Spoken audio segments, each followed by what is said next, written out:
محسوس کرتے ہیں۔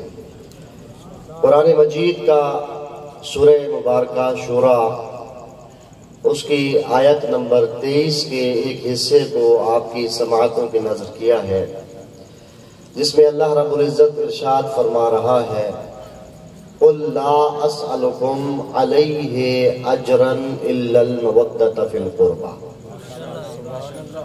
اگر آپ کو میری بات کی سمجھ آئے تو ہاں ضرور رکھیے گا، تھوڑا سا بولیے گا، اور اگر جو بولنا تکلیف سمجھے سر ہلا دیجئے گا، جو آسانی ہو، یا سر ہلا لیجئے گا یا پھر زبان ہلا لیجئے گا۔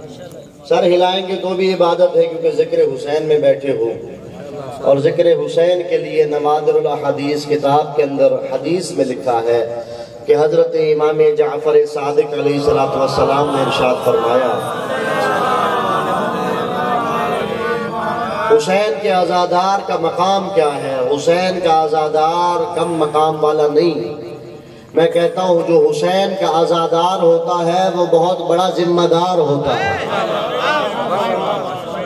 جو حسین کا عزادار ہوتا ہے اسے آپ یہ نہ سمجھیے جو سیاہ لباس پہن کے آ گیا، لوگ پوچھتے ہیں سیاہ لباس کیوں پہنا ہے؟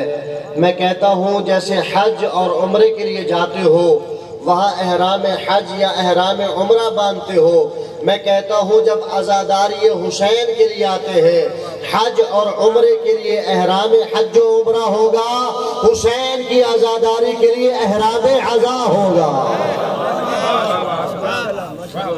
سیاہ لباس احرام عزا ہے، اور جب یہ زیب تن کر لیا ہے نا تو اب یہ آپ نے زیب تن نہیں کیا، یہ آپ نے اپنے اوپر ایک ذمہ داری لے لی۔ خوبصورت ہے، یہ بڑا پیارا ہے۔ اب آپ ذمہ دار ہیں۔